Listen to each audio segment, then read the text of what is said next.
Hey everyone, this is Jane with Barlow Herbal, and happy Sunday, December 8th of 2024.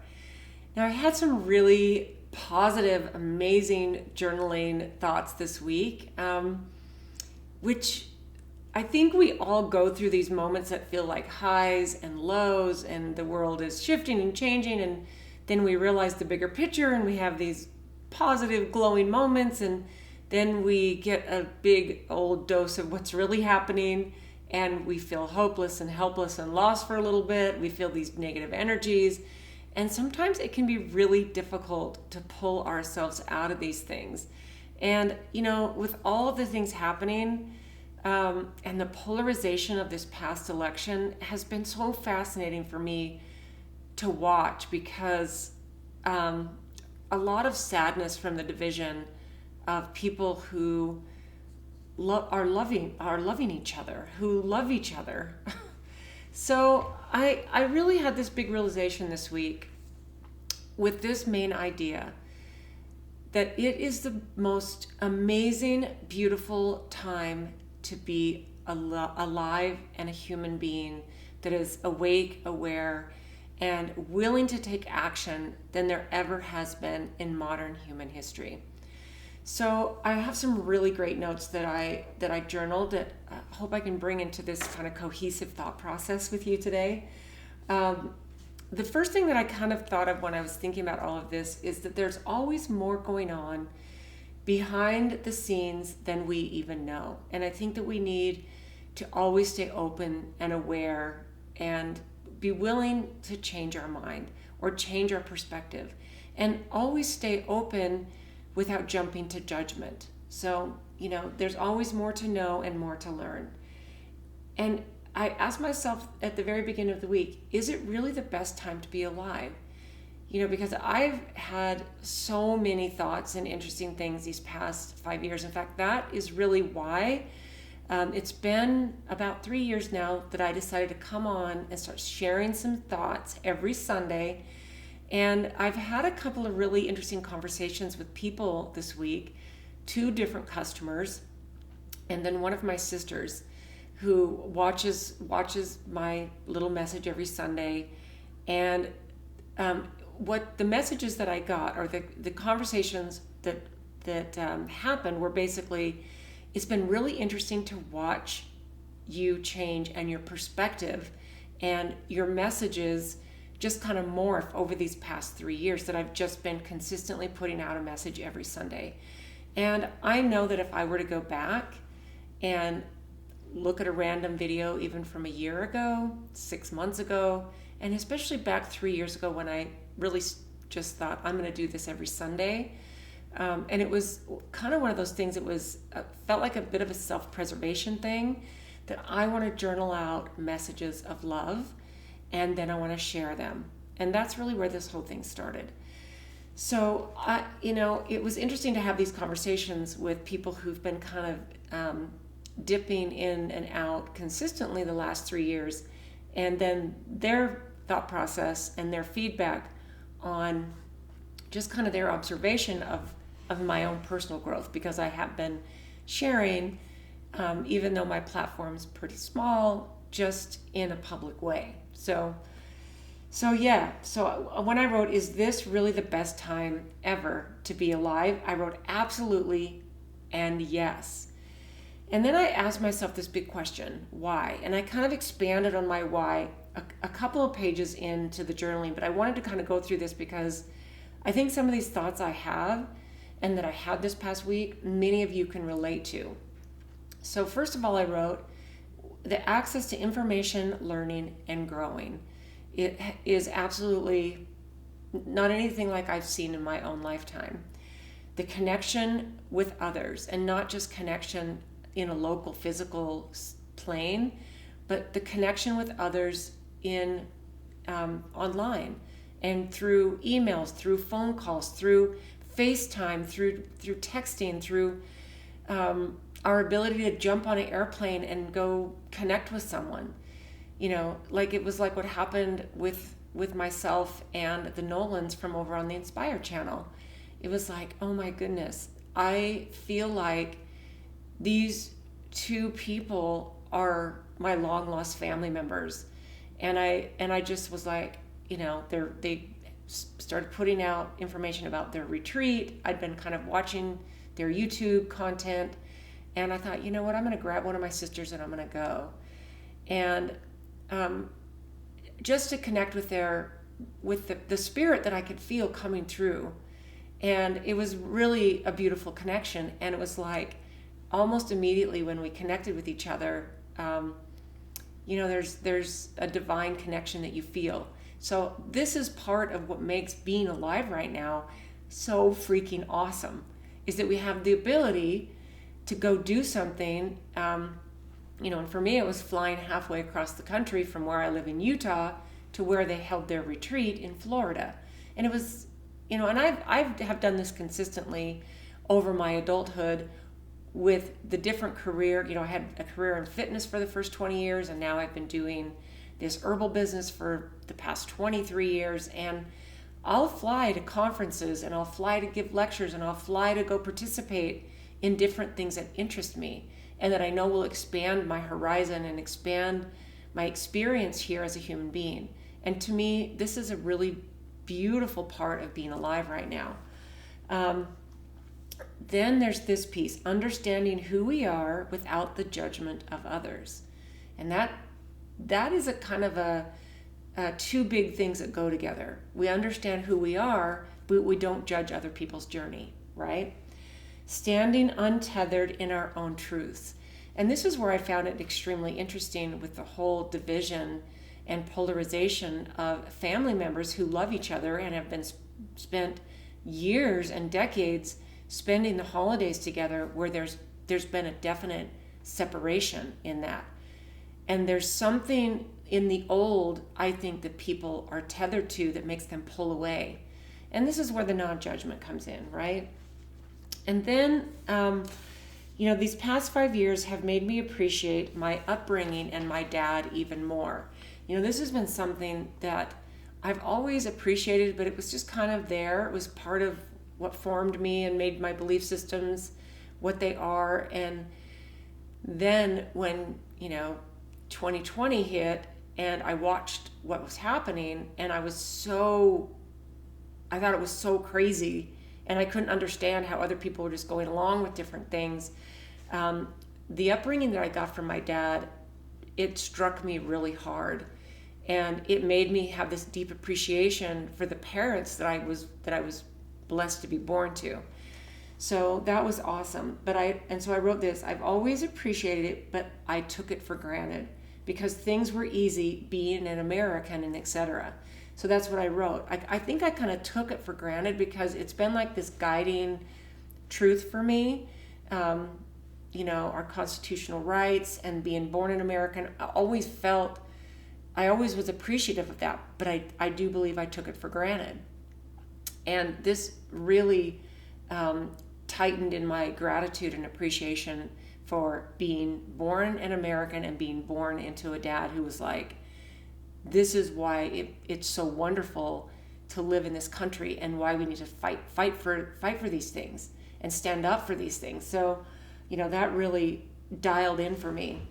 When COVID hit during the darkest part, for those who saw through it, I had a really good conversation with a friend who's been a longtime hiker, and we hiked all through everything. We never stopped. There were many people not many. There was a small group of people that I never stopped seeing during the time when we were told to social distance and lockdown and all that stuff.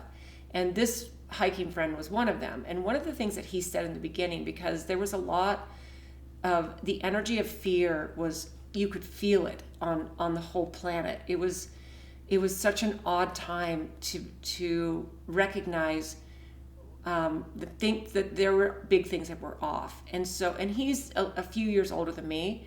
So we're in the same, we're both baby boomers, and we've been hiking together for many years. And one of the things that he said, when it felt like there was no coming out of this in a positive way, he said, I feel so lucky that we were able to live through the most amazing time to be a human being.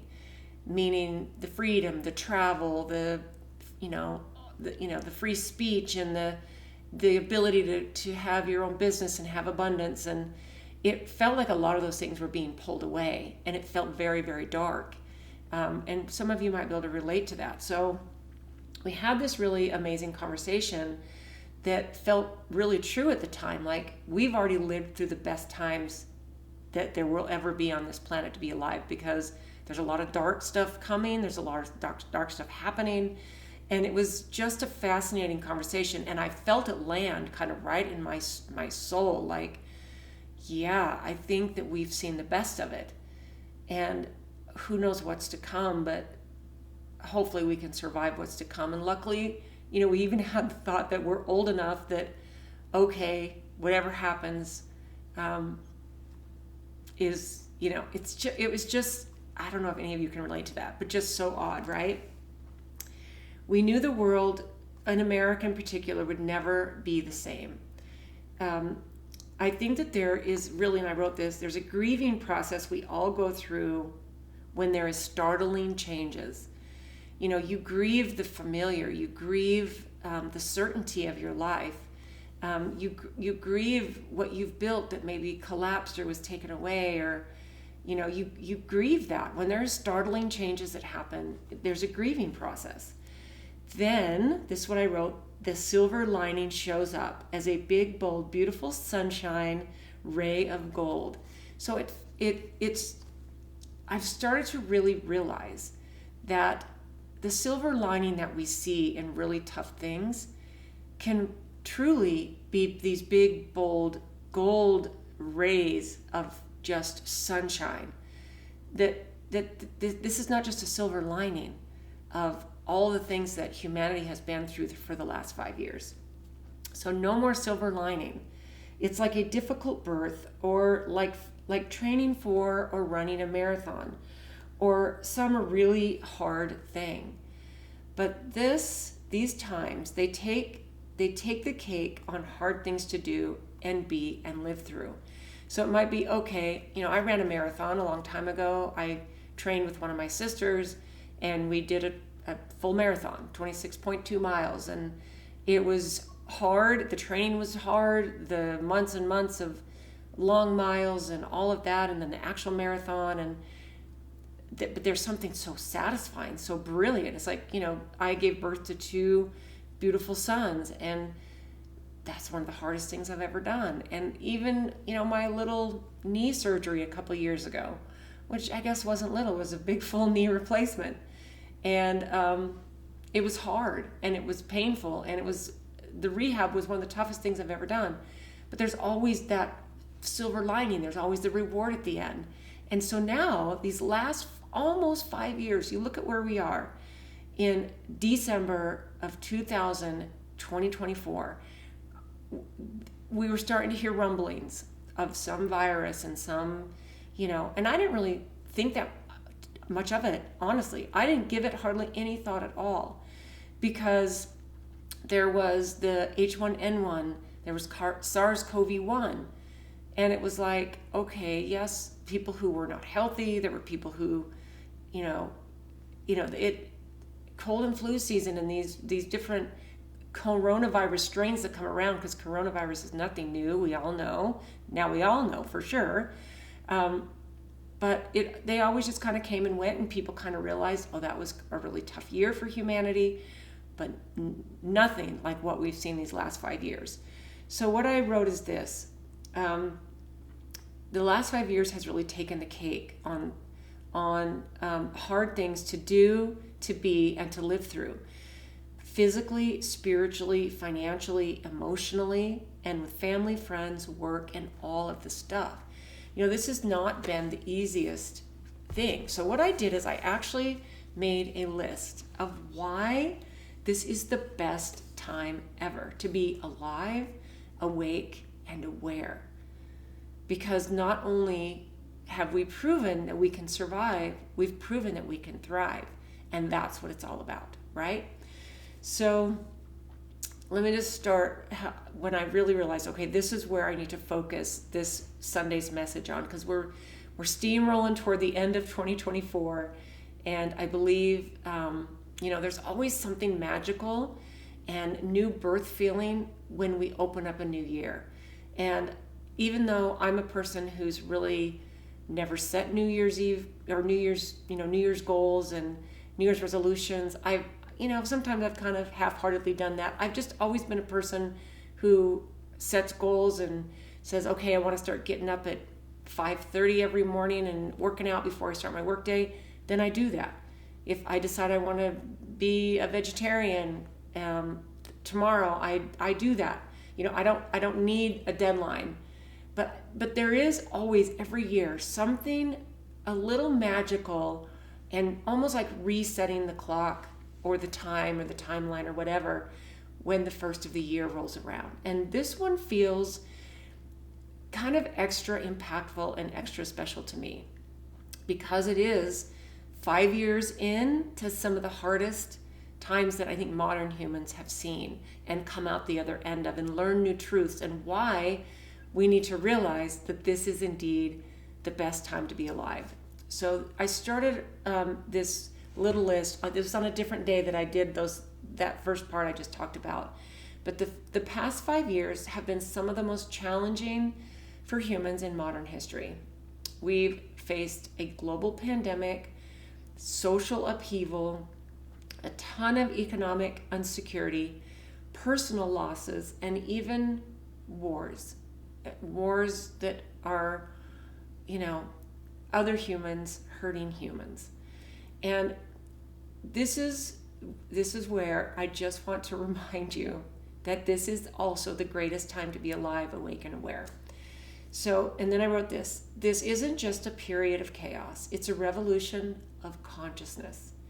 And this is really where my Sunday messages of love have evolved to for me.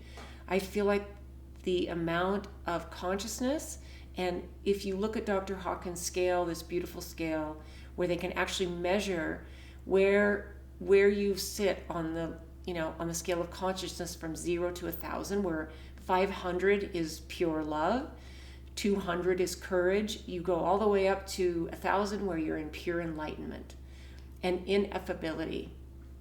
So I have personally felt a rise in consciousness, and I've had some hard things thrown at me, and I think all of us have. I'm not alone in this, and I recognize that and I know that.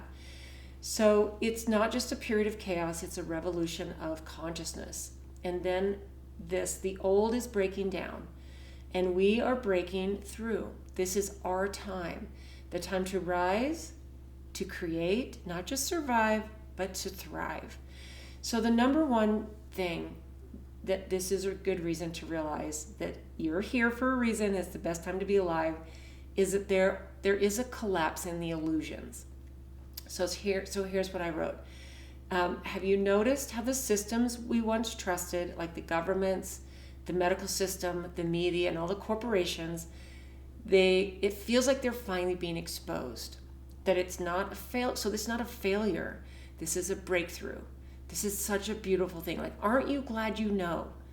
And you can see through some of the illusions that you thought, it's painful at first when you wake up to some of these truths, of these things that you thought you could trust. It's so painful. But then there's a breakthrough. So the cracks are where the light gets in. I think that's a quote.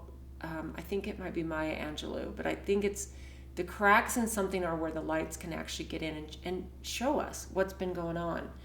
So there's also like different platforms have kind of been born where there's more free speech, and we're able to see through the things that have been suppressing information. Now, the second thing that I wrote, and this should actually probably be the number one thing, is that there seems to be a global awakening of consciousness, right? And this is what I wrote. More people than ever are waking up. They're meditating, they're exploring more mindful practices, and they're asking the really big questions, like, who am I? Why am I here? And what is my purpose? More and more people are starting to ask these questions and realize, I do have a purpose, and I need to spend some time finding what my purpose is as a divine spark of pure love and consciousness, right? Now, the third thing I wrote is that we have come to realize that technology needs to be used as a tool for freedom rather than a tool for tyranny and suppression, right? So this is what I wrote. Technology can enslave us, but it can also liberate us. Things like AI, blockchain, decentralized tools, these things are empowering us as individuals like never before. And I do think this is a time of being careful and recognizing that these tools can take us and empower us toward better things and freedom, or they can totally enslave us. And I think that I do believe we realize that. And I think there are ways that we can currently take to disconnect ourselves from the power of technology's ability to enslave us, right? Now, the fourth thing I wrote here, why this is the best time to be alive, is because there are unprecedented healing opportunities. And then I wrote this. So the darkness that we have faced has really forced us to look inward, right? Mental health is no longer a taboo topic, which I love. I really love that. And we need to recognize that there are so many of our fellow human beings that are sucked down this deep, dark hole of mental issues, mental problems. And I do believe a lot of this stems from technology and things that we've been told and things that we've been lied to about. You know, this is where we get to step up and help our brothers and sisters. I think it's extremely important. We are collectively learning that healing ourselves is the key to healing the world.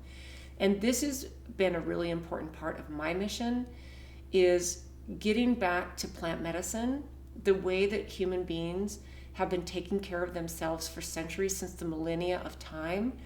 And we need to realize that, and this is where I think people are realizing, but modern humans in the Western world, we are the small minority of the population that turns to natural herbal medicine first. The majority of the human beings on this planet still turn to natural remedies first.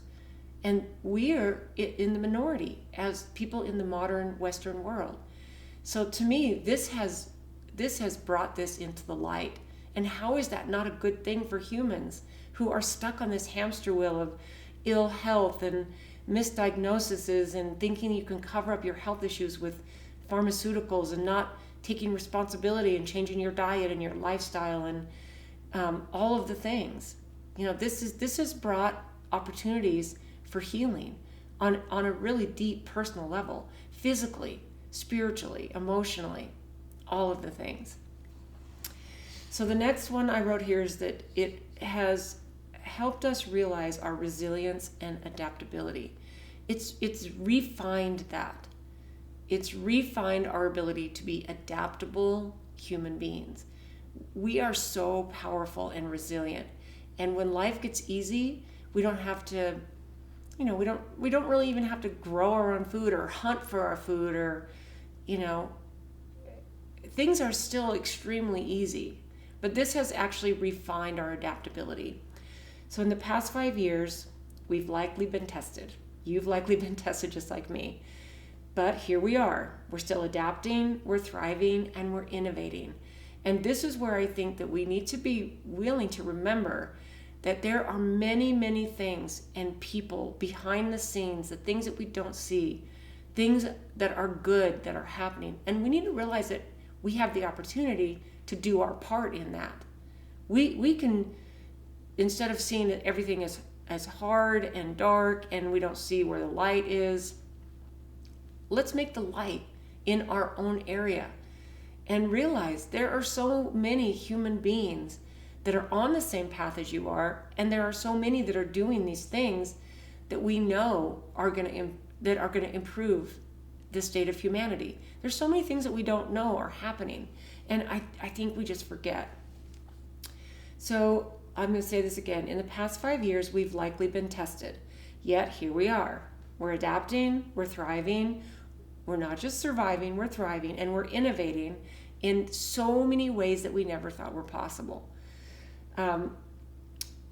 So that to me is really huge. And then the next thing I wrote is that this has kind of done a surge and maybe a rebirth, if you will, of what it means to have community and connection. I think people are starting to realize that I don't want to just get on a Zoom call with you. I want to meet in person with you if it's possible. And I'm a person who loves Zoom. I do quite a bit of podcasts, and it's always digital for the most. Every once in a while I get to do something in person, but there's beautiful things about connecting with human beings in person and that physical energy that we feel. And even going to work, a lot of people went remote and they started working, and a lot of people never went back. But I think that what's starting to happen, and this is really solidified, is we're realizing that human connection is really, really important. And that to me has been something that I'm grateful has really come back into the forefront of people realizing. And then this, and this is number 7 of 13 that I ended up just journaling out. So the next one is the rise of spiritual sovereignty. This has been extremely impactful for me. And this is what I wrote. For centuries, I've realized that people have outsourced their power to institutions, to the medical institution, to the government. We hand over our health, we hand over our financial responsibility to a government that's going to take care of us and financially provide for us. And I'm not saying that there aren't people who need help and disability services aren't important and social structures financially aren't important, because they are. I'm saying that we've realized that many of us have outsourced these things to different institutions. The medical institution is a perfect example, where we just go in and expect the doctor to be responsible for our health. And we just take whatever drugs the doctor suggests. And of course, not all of us. I don't know what the percentage on that is. But to me, this has changed. I believe that people are now realizing their own sovereignty when it comes to their health, but their spiritual sovereignty too. I also personally, and this might trigger a few people, we shouldn't turn our spiritual sovereignty over to our pastor, our priest, our religion. We are responsible for our own spiritual growth, our connection we have with the divine and our Creator and God and our being, not our physical body, but we're responsible for that too. But I think we've realized our own spiritual sovereignty is our responsibility. I have seen this in so many people that I never dreamed I would even have that conversation with. So here's what I wrote about that. So for many centuries, people have outsourced their power to different institutions. Now I see people reclaiming it. Spirituality is no longer about the dogma. I really believe that. It's about our own personal truth. It's about my personal truth.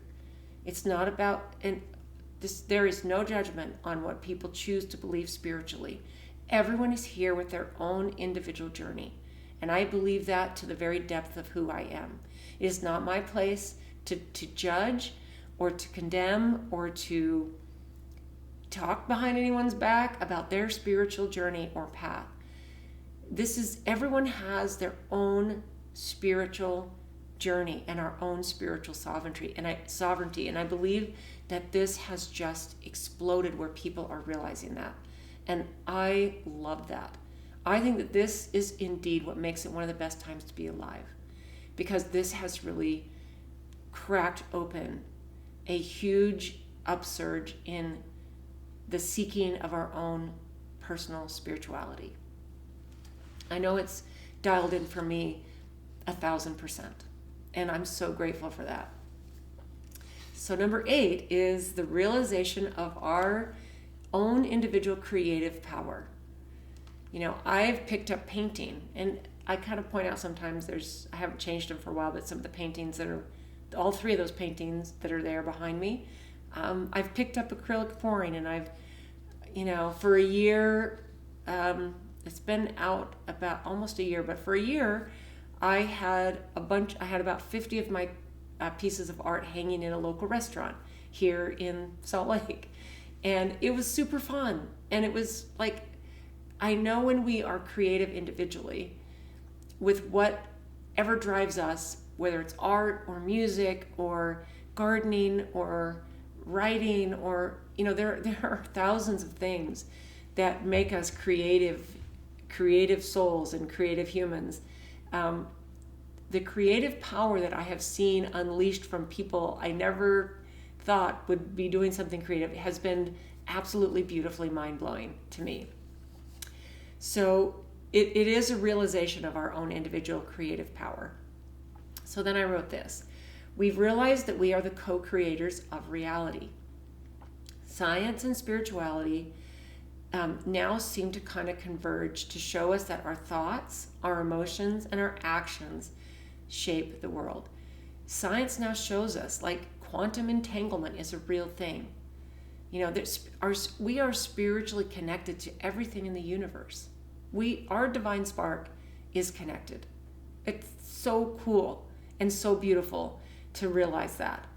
Because talk about empowering, and the best time ever to realize that while you're here and thriving during these such interesting times, right? Number 9. Now this one I wrote this because I think that this can be a bit of a polarizing thing, but this is a bit of an environmental renaissance, if you will. Because I've always been a person from when I was very small who loves Mother Earth. I could lay in the grass for hours and just stare at the blades of grass, roll over my back and just watch the clouds, and then hope that it would make enough clouds to maybe rain on me lightly so I could go running into the house. I've been a hiker. If I can go out and I can just commune with Mother Nature, it's one of my favorite things.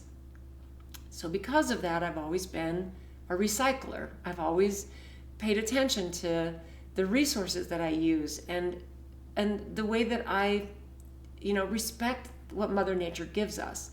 And I think on the other side of that, I do think that there has been a surge to take the things that humans do to the earth that are not respecting her resources and all of that, and put a layer of let's control humanity. So there's this, if you can understand what I'm talking about, you drop a comment about that, because I'm sure many of you know what I'm talking about.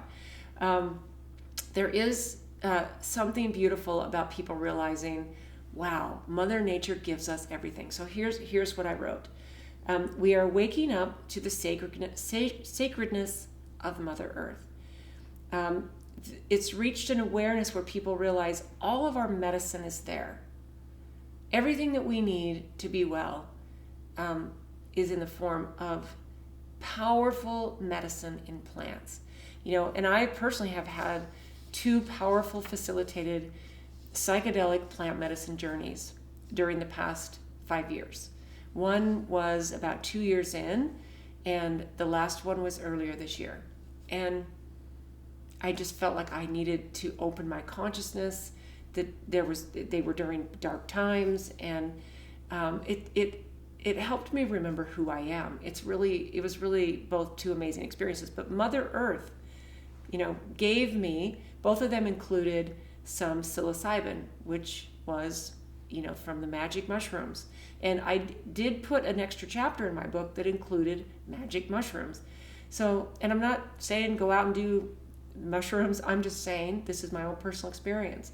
And I think that Mother Earth gives us all of these tools, and people are starting to realize that. Okay, so number 10. And I kind of wanted to reiterate that there are so many things and connections between science and spirituality. So here's what I wrote. Science and spirituality are no longer enemies. They're allies. And of course, science is always changing, but we are spiritual beings. We are divine sparks having a physical experience. And there's so much science in the physicality, but there's so much science in the spirituality as well. And it's so fascinating to let the two blend and just be allies, be together.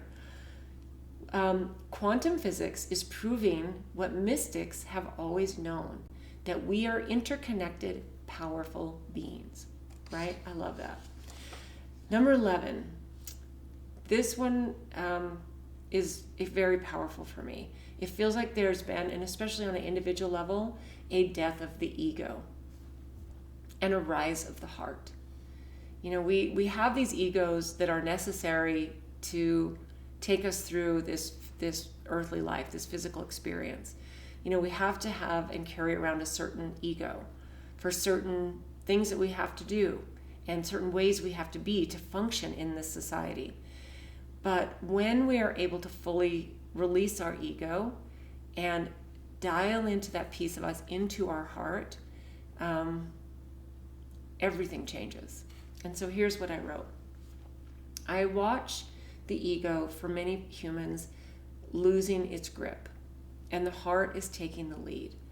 You know, I see that with close friends, people I've connected to, people that have come back into my friendship circle during these past 5 years, because we've realized that we are on the same path as each other. And it's been amazing. Compassion, empathy, and unity are becoming the new currencies of humanity. You know, I really feel this is true. These are the new currencies: compassion, empathy, and unity, realizing that we're all one humanity. And then the last, there's actually two. So number 12 is, I've realized that we have this limited potential, and it's starting to become unlocked. So here's what I wrote. This is the time where the impossible becomes available. So think about that. Right now, the potential we have is becoming unlocked. We're all starting to realize that, all these things I didn't think I could do, I've realized I can do whatever I want to do, whatever I need to do. Whatever I can imagine, I can do. So we are in the time when the impossible becomes the inevitable. Space, think about this, space travel. I think we can reverse aging. So this goes to all these things. And expanding our consciousness are no longer dreams, they're reality. You know, expanding our consciousness. Like, I always knew that was a thing. And I always considered myself in a place of higher consciousness, because I understand how vibrational energy works. And I understand that when you're in the presence of someone negative, it brings down the way I feel, makes me feel negative, it makes me feel bad. And I started studying Dr. David Hawkins probably 20 years ago. And so this is something that I've always felt and always knew. But this has dialed this in, and it actually expanded my consciousness even higher. It's the most amazing. I wouldn't want to live through the last 5 years again. I would if I knew. I would like to do it again knowing everything that I know right now. I mean, I would have responded much differently. Wouldn't we all, right? So here's what I wrote. As far as the impossible becomes the inevitable. Reverse aging, expanding our consciousness, and realizing that the dreams we have are really just dreams until we can put them into reality, right? So the last thing I wrote, and on this list of why it's the best time ever to be alive, is because we're living awake. When we live awake, we need to realize it's our ultimate superpower. There are still many, many people who are not living in a state of awareness and being awake. And I don't say that as a judgment or as a slam, or I don't say that for any reason than just to say, when you are awake, aware, and on this path of raising your consciousness, this is the ultimate superpower.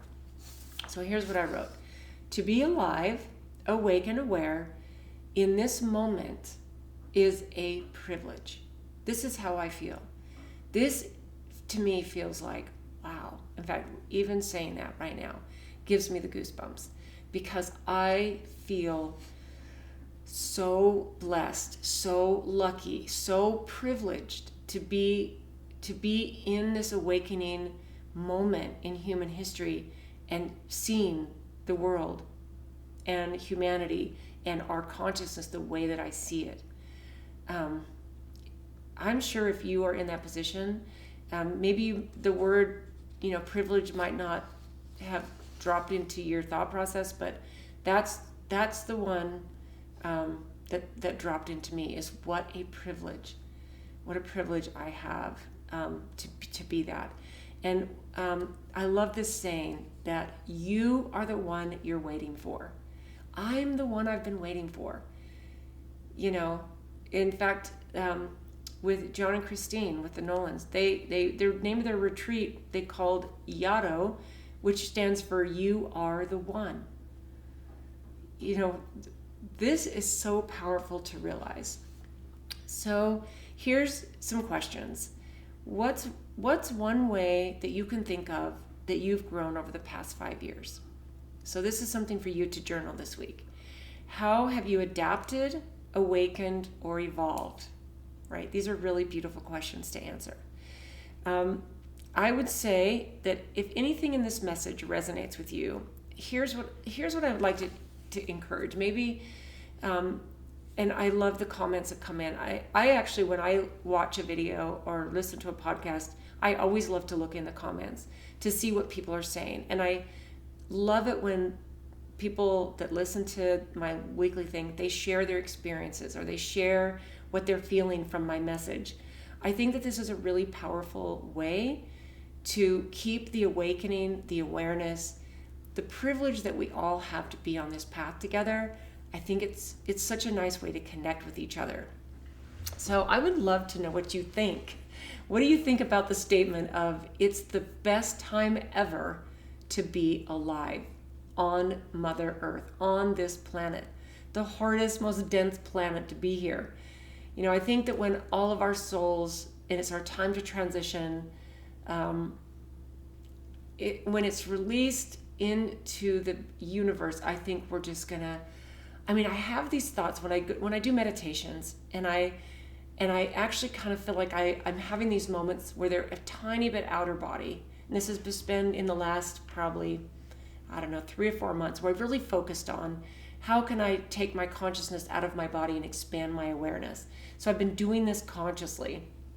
And I have these moments where I literally can feel my awareness, my consciousness expand out of my body, but it feels like utter bliss. And it feels like an expansion of who I am.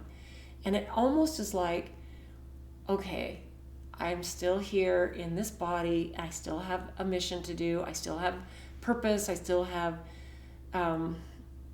I've got things to do, and it's not my time to go. Even though if you've ever experienced having even a slight out of body experience in a meditation or whatever, you know what I'm talking about, how that feels. It feels like, okay, it's very dense. It's very dense in this body, but it actually makes it more beautiful when you connect and you ground yourself, and then you say, I'm going to have fun, and I'm going to experience everything that this human body allows me to experience. So I feel so grateful for all of the things that I've just kind of been expanding on, and I'm so excited for 2025 to come. I think that we have an idea with some of the things that maybe we followed and looked at and the rabbit holes we've been down, and we all know our own part in it and what we can do to bring brilliance and beauty to humanity. We all have that. We know what we're going to do individually, but I think we need to continue to hold on for the ride. It's going to be a fun one, and it's going to continue to be a fun one. So thanks for being here, you guys. Woohoo. I'm going to hold this mantra in my heart going forward and remind myself that it's the best time ever to be alive. regardless of what gets thrown my way. So thanks for being here, guys. I hope you have a beautiful, beautiful rest of your day, an amazing week. Journal on some of this stuff. I'd love to see what you come up with. Talk to your higher self. You'd be surprised that most of these things that I journal on, I sit with my journal in the beginning. Sometimes a thought will pop in and I'll write it down. But a lot of times I'll sit and I'll say, and I would literally think, what does my higher self want to tell me today? And that's where these thoughts come out. And it's brilliant. So thanks for tuning in, you guys. I love you tons, and we will see you next time.